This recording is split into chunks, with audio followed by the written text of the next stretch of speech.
রীতি, হ্যাঁ বল, কি হয়েছে? আমার রুমে এক্ষুনি আয়। এখানে শিগগিরই একটা মার্ডার হয়ে গেছে। কি? আলমারি খুলে দেখছি একটা বডি পড়ে আছে।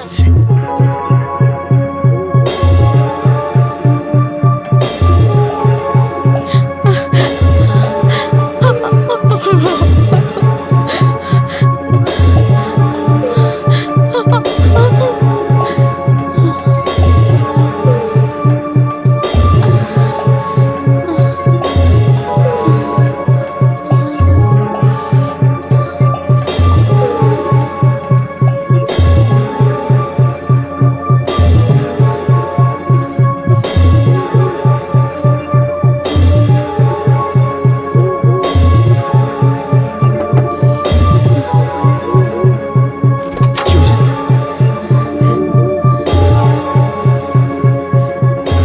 এই তুই এটা কি করেছিস? আমি কিছু করিনি। আরে কি করেছিস তুই এটা? আলমারিটা খুলে আমি খুলেছি যে আমি আমি চিনি না, জানি না, কিচ্ছু জানি না। বিশ্বাস কর, একদম আমার মিথ্যে কথা বলবি না। ভুল করছিস। বিশ্বাস কর, আমি কিচ্ছু জানি না। কি করেছে বল না। কি রে, চুপ কর, আমাকে ভাবতে দে। কি করবো এখন? পালিয়ে যা। মানে তুই তো পুরো কেসটা খেয়ে যাবি তাহলে? পুরো কেসটা আমি আমার উপরে নিয়ে নেব। এটা তুই কি বলছিস? আমি এই বিপদের মুখে তোকে ফেলে চলে যাব? তোর স্বামী আছে, সংসার আছে, আমার তো কোনো চাল চুলো নেই না। তুই যা। প্লিজ রীতি, এরকম করছিস কেন? তুই একটা কিছু ভাব না, যেটা আমরা দুজনেই। প্রচুর টাকা লাগবে রে। আমার কাছে ৮০-৮৫ হাজার টাকা আছে, হবে। দিয়ে যা। আর শোন, যত তাড়াতাড়ি সম্ভব তোর লোকজন এখান থেকে বেরিয়ে যা।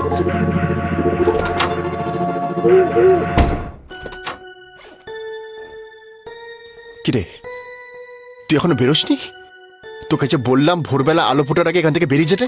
আমি সেটাই চেয়েছিলাম, বিশ্বাস কর। কিন্তু সারা রাত ধরে ড্রাইভারটাকে ফোন করছে, ফোনটা রিসিভই করছে না। এই মাত্র রিসিভ করলো। নিশা প্লিজ, প্লিজ এখান থেকে বেরো।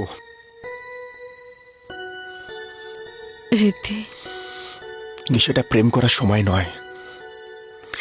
এই ঘটনাটা যদি লিক হয়ে যায় তাহলে বুঝতে পারছিস আমার কি হবে? আমার সেটাই তো টেনশন হচ্ছে। আমার তোকে এই অবস্থায় ফেলে রেখে যেতে একদম মন চাইছে না।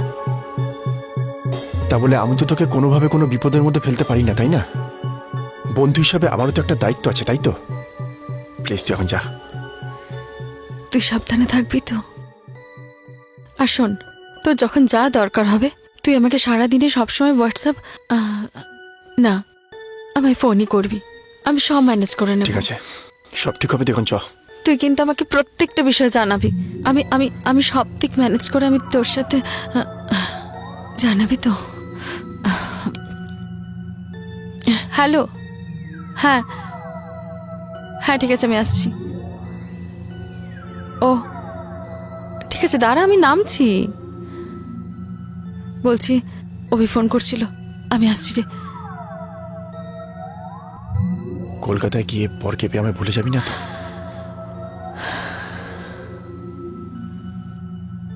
নিশা এত তাড়াতাড়ি সবকিছু ভুলে যায় না। ওকে, চ।